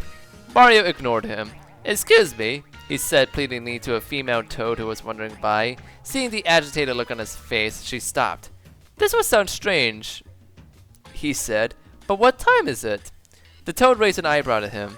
What kind of question is that? She asked. It's always midnight here in Saluna Town. Didn't you know? Or are you new here? Yes. Yes, I am, Mario sighed before the toad shook her head and walked away. Mario looked helplessly at Gooblain as the irritated young Goomba walked up to him. First it was always noon, and now it's always midnight. I don't understand. Both of them were suddenly alerted by a very familiar voice. Ack! What are you? What do you want from me? Unleash me right now, you scoundrels! Rodolfo! Mario jumped to attention and looked in the direction of the voice. At that moment, the Dugan himself came scrambling from behind the corner with terror in his eyes. Mario didn't stop to ponder what he was doing out of the house. Ooh! Oh! I get it now. So Luna. That makes sense. That's good.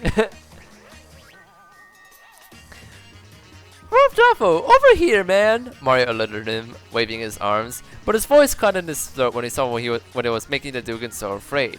Leaping out from behind the corner and pursuing him were three creatures Mario had never seen before in his life. And that was saying something. They looked like little imps with broad, pointed ears and wide, toothy grins. Their skin was dark blue, and they wore nothing but brown vests and black pants. They were scampering after Rodolfo on all fours, though they were clearly bipedal. "Leave me alone this instant! Have mercy!" cried Rodolfo, surrounding on the verge of sobbing. He didn't get to say anything else, for at that moment the tallest of the three creatures grabbed onto him and slammed him into the wall. "You got something else coming?" asking mercy from a Dark Strider. Asking mercy from a Dark Strider. The creature cackled, leaving Rodolfo whimpering. "We don't know the meaning of the word." "I'm telling you, I haven't done a thing to you. You overheard a very confidential conversation of ours," piped up one of the other creatures in a seemingly surprisingly high-pitched voice. Oh, okay. "You know way too much already." "Yeah, nobody's supposed to know about the Sun Souls," boomed the last of the three in a low voice that did not suggest intelligence. "Wow, okay, that's mean." "We hid them, and just so long as nobody finds them, this Guardians of Day ain't never coming back." The leader of the three turned for Rodolfo to smack the one who had just spoken. "Nob, you idiot! Do you want everyone to hear about the Sun Souls? See, this is why we're always found out in the first place." Mario and Gooblain exchanged wide-eyed looks.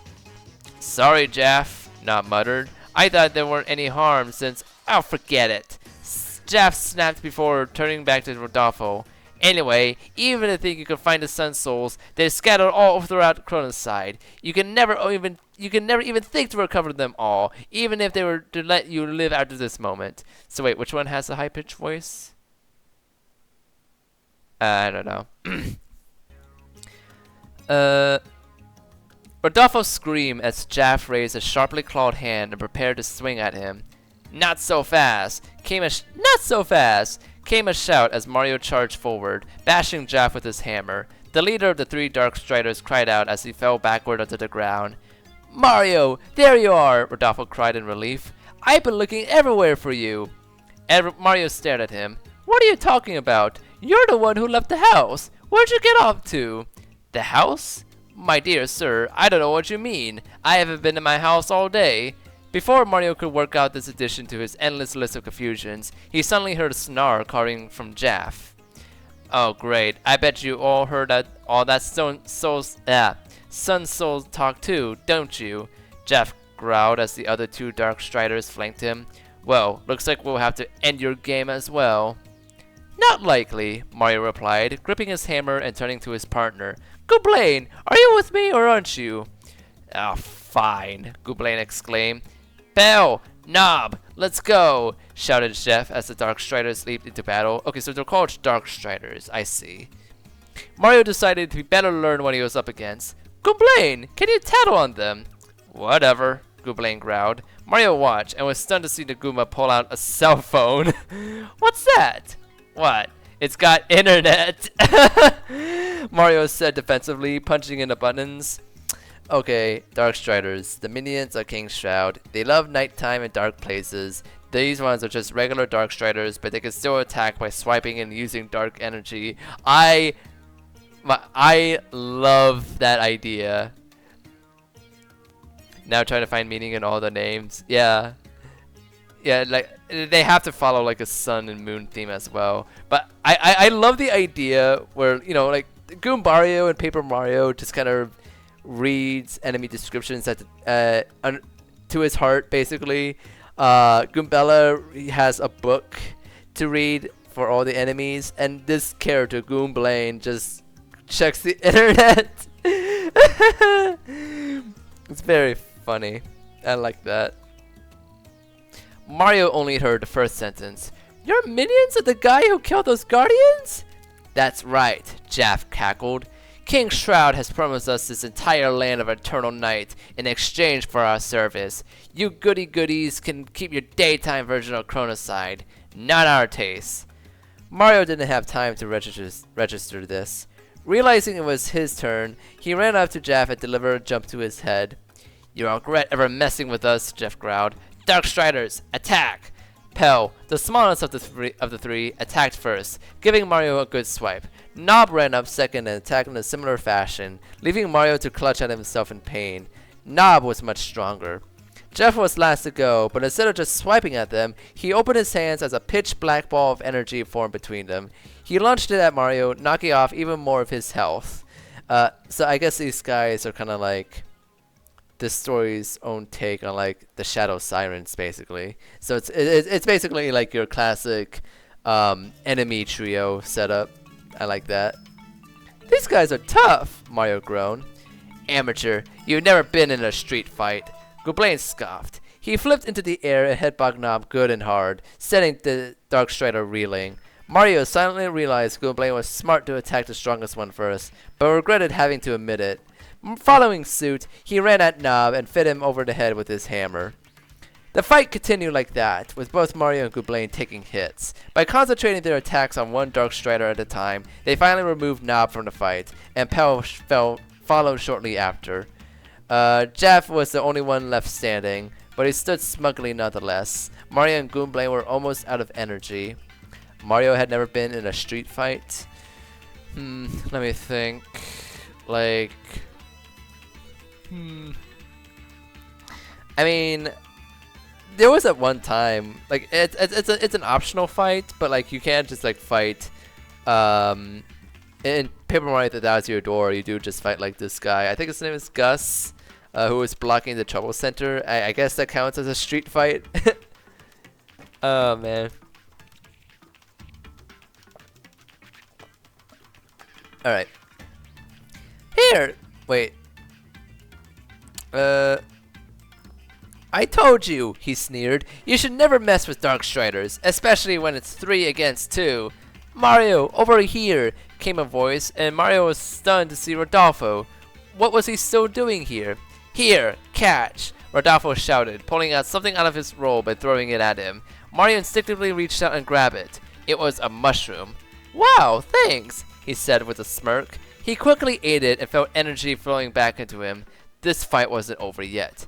You cheater, Jeff whined, stomping the ground. No outside help. That's cheap.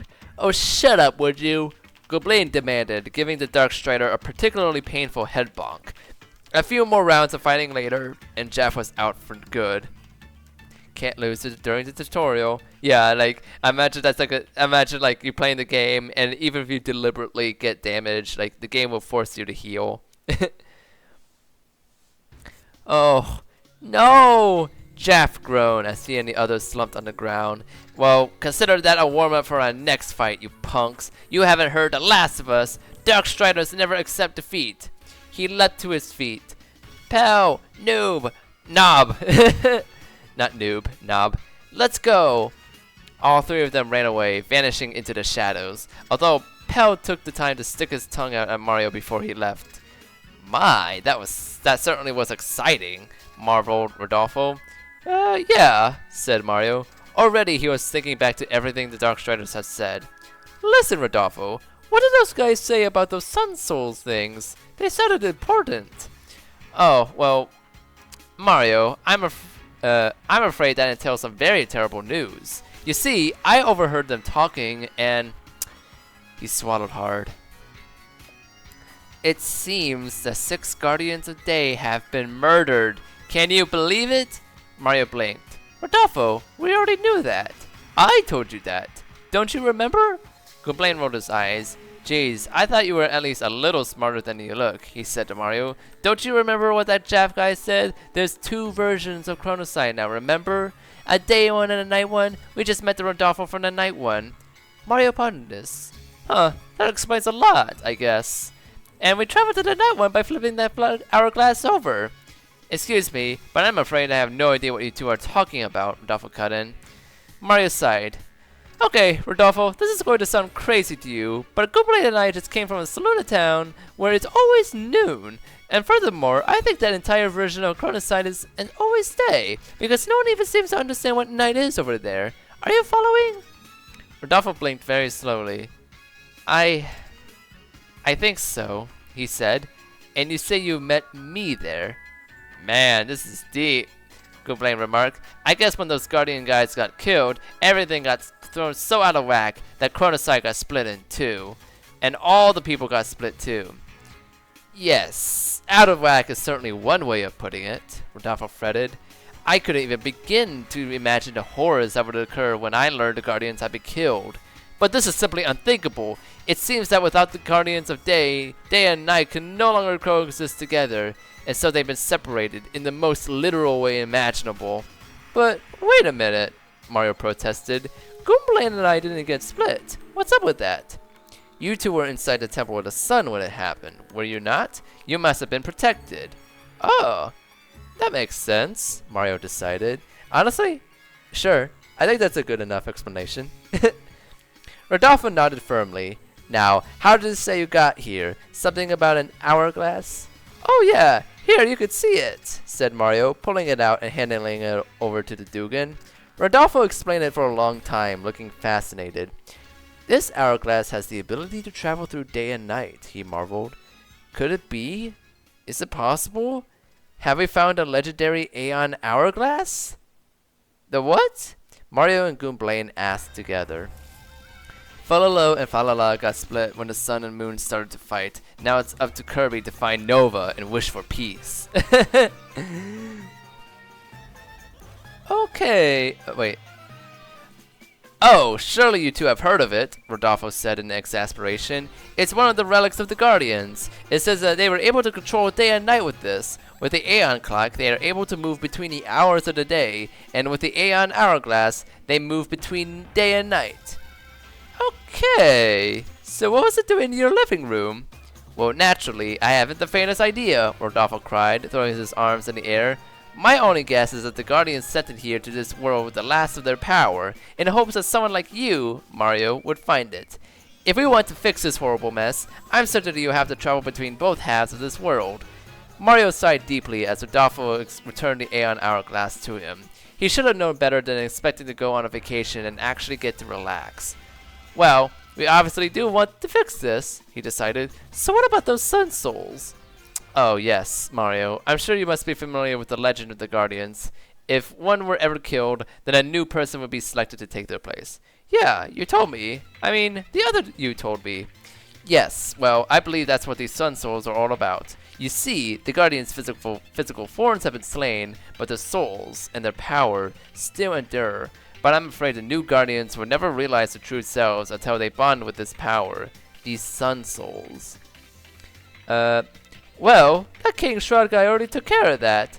He had his goons hide the sunstones all over the world, Goomblain said impatiently. Indeed. Mario, Goomblain, we have a daunting task ahead of us. It seems the only way of saving this world is to recover those 6 Sun Souls, and find the people who are destined to become the next Guardians. Once they have come into their power, I believe balance will be returned to this world, and we will have a way of defeating Shroud. Well, how do we know the new Guardians even are? Mario exclaimed. You said yourself, even they won't know who they are. Yes, it's quite a problem, Rodolfo sighed, sitting down on a nearby doorstep. But I have a theory, Mario.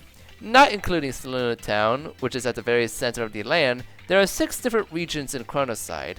I would not be at all surprised if one Guardian were to come from each of these regions, and likewise, it makes only sense that one of Sun Soul is hidden in each of these regions. I think the best thing to do would be to travel to each one and investigate. Great, Mario groaned. Goomblain didn't look too thrilled at the prospect either. So where to first then? Well, hang on a moment, said Rodolfo. He began fishing around in his robes before he pulled out a rolled-up piece of paper. Oh, paper, let's go.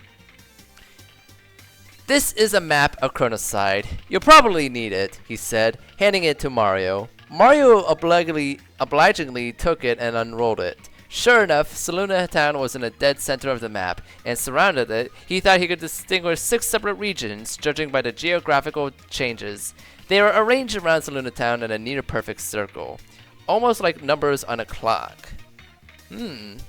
Whoa, look here, said Mario, pointing toward the region that was due south of Saluna Town. That's a nice-looking town here. Fleetmont? And there's a woods right by it, the Fleet Forest. It looks like a safe place to start. What, afraid of danger? Goomblain snorted. Fine, Rodolfo agreed, waving his hand. I've heard Fleetmont is a fine place. If you can't find anything there, you'll get a lead for sure. There's a warp pipe on the south side of town that will lead you there. Great. Well, I guess that means we better get going. Rodolfo nodded enthusiastically. Oh, but one more thing before you do. He reached into his sleeve again and pulled out a small silver badge shaped like a hammer. Mario broke into a grin as it was placed in his hands. This is a Power Smash badge, said Rodolfo. You know all about badges, yes, Mario? Oh, yes, trust me, Mario assured him, quickly putting it on. Thanks a lot. That'll be a big help. Good luck, both of you. Remember, it's essential that you find the Sun Soul and the person it belongs to. I fear for what will happen to Chronoside if we don't right this wrong soon enough. You mean besides what's already happened? I'll wait here in Saluna Town in case you two need help. And I'm sure my other self will do the same. So come back here anytime. Will do, said Mario with a nod. Oh, but Rodolfo, please keep an eye out for Luigi and Peach and Toadsworth, would you? He felt guilty for nearly having forgotten about them. I looked all over and can't find them. I'm really worried something's happened to them. I can't imagine who would want to harm them, but of course I'll look out for them. Rodolfo promised. I'll start even now. You two just worry about those Sun Souls. Alright, come on, Goomblaine, we better go. Muttering something to himself, Goomblaine tailed after Mario as he headed across town. Mario was gazing intently at the map as he walked, looking at all the different places he and Goomblaine would probably have to visit. Outside of Saluna Town were mountains, beaches, and even a sprawling desert. 6 Sun Souls, 6 Guardians. They're all hidden out there somewhere, and we'll find them all. Excuse me? Mario jolted to a stop and looked up. He and Goomblaine had reached the south side of Saluna Town while he had been lost in thought, and in front of them was the warp pipe in the ground that he assumed led to Fleetmont. But someone else was in their way. Sorry, but I'm afraid I can't let you through, said the Toad Guard standing in front of it. Mario was stunned. Why not? Haven't you heard? There have been dangerous sightings going on, the guard said seriously. People have been claiming to see strange blue creatures running around and attacking people. It's incredibly unsafe. Darkstriders, Mario thought. So what, we're stuck here? Goomblaine demanded. I'm afraid it's only safe, the guard said frankly. Until these creatures go away, Saluna Town will have to be quartered off. Mario blinked. But it's really important that I'm sorry, but it's the rules, the guard repeated. Mario groaned, shaking his head. Not knowing what else to do, he turned around and started walking back the way he had come. He had even started this adventure, and already he was at a roadblock. Goomblaine stared incredulously after him for a moment before running to catch up with him. For real? Are you really this thick? Are you really this thick? He hissed at Mario. What are you talking about? You heard the guy. We'll have to find another way out of here. Or not. That guy said they're only closing the town off because of those blue freaks. Yeah? So if they were gone, we could leave. Right, but they're only around at night. Mario stared at him for a long time before it seemed to dawn on him. Aha! He said with a slight grin. You know what? You're a pretty smart guy. Whatever, just get us out of here. Mario frowned slightly. He hadn't expected Goomblaine to accept his compliment, but still. Withdrawing the Aeon Hourglass, Mario took one more moment to admire the sparkling gold and silver that comprised it. Then he turned it over in his hands. There was a flash, and they were gone. Saluna Town, 12 o'clock noon. Mario looked around and smiled. They were standing in the exact same position, but now the sun was high in the sky, and the streets were flooded with chatting people. He looked over at the warp pipe. Everything was clear. Well, said Mario, here goes nothing. The two of them jumped aside, leaving the town behind them. Author's note. Okay, exposition heavy chapter is over. Sorry if it got boring at the end, but now the real story starts. So stick around. Next update, we get to meet Mario's second partner. At least, you know. Oh boy. That's the end of the prologue. And yeah, the author's right. There is a lot of exposition in these set of chapters. Now, right off the bat, I just want to say right now that the writing in the story is very solid. I'm already really liking just the whole setup of where the story is going. I like the idea of finding like 6 characters that could be like, I guess for lack of a better term, reincarnated into like new Guardians of Daytime. I think that's really cool. I like the whole idea of Mario being able to switch between day and night. That sounds like it could have been like a really fun gameplay mechanic and would have offered like a lot of visual variety too. Like every town, every location has a day and night version. That's really cool. Um, I do think like this whole part of the prologue right here, I feel like a lot of it could be like trimmed down slightly. Like there are some redundancies here and there that I don't think really needed to be there. Um, and you know, like I don't know how much experience this author has with writing. Like I'm just gonna check out their work just to see what they've done. And like they've done a ton of stories.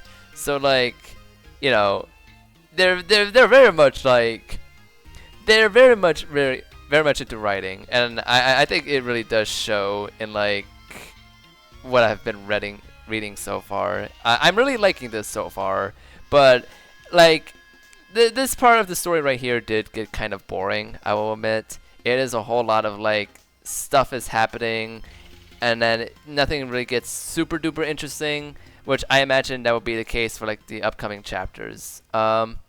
A tiny bit, and the rest would be visual, but that's pretty good. Yeah, like so far, like this is already a pretty solid start to the story, and I'm really interested to see where this goes from here. You know, one of the things I loved about Paper Mario growing up is just, yeah, you know, any RPG for that matter, but as a kid who grew up with Paper Mario and stuff, like, I love when a story kind of starts off on a relatively, like, you know, low-key direction, and then by the end, things start really ramping up. And I have a feeling, especially in this post-Super Paper Mario world that this story was written in, that things are going to get more interesting from here. To be honest, Paper Jam was slower. Paper Jam is a game that I have not finished, and I haven't finished Dream Team either. You know, I've done a whole thing a few years back where I decided to revisit Super Mario RPG and all the Paper Mario games. And that was actually the first time that I actually finished Sticker Star and Color Splash. And I wanted to do the same thing for Mario and Luigi. On Tumblr specifically, like I kind of want to do like I guess a bunch of essays on the Mario and Luigi games and see how I feel about them, how they compare, and all that kind of stuff, you know. But yeah, like at some point I do want to finish Dream Team and Paper Jam once I get to that point. Nintendo, please hire this person for the next Mario RPG, whichever it is. This is solid. Well, if the author is down for it, sure. But for what it is, I do quite appreciate the kind of story this one is telling right now. But yeah, with all that said though, I think that's gonna be the end of the stream. Next reading stream, I will be covering chapter 1, which is divided into 5 parts. It seems like every chapter of the story is divided into 5 parts. There's like a couple exceptions here and there, but yeah. So I think it makes sense for each stream to be like a chapter long, basically. But yeah, thank you all so much for coming over to watch me, and I've been playing Super Paper Mario music this whole time. But yeah, let me just let me go on Twitch right now and start rating someone. Who's streaming right now? It was cool. Yeah, the story was cool, and I'm happy to actually like read a good story for once after having read Sonic High School last year. Like going from Sonic High School to this story, it's just like damn. If this is what it must be like to actually read something good. May's also watching with me, even she didn't talk. I really appreciate it. But yeah, nobody's really streaming right now, so I think I'm just gonna end stream right there. Sonic High School, I'm scared. If you want to witness me reading Sonic High School, I have the VOD up on YouTube. It's one of the most baffling stories that I've ever read. It's one of my favorite bad fan fictions that I ever read. And by the end of that stream, I was just dying. But yeah, thank you all so much for watching. I hope you all have a good night. Take care, and I'll see you all later. Bye-bye.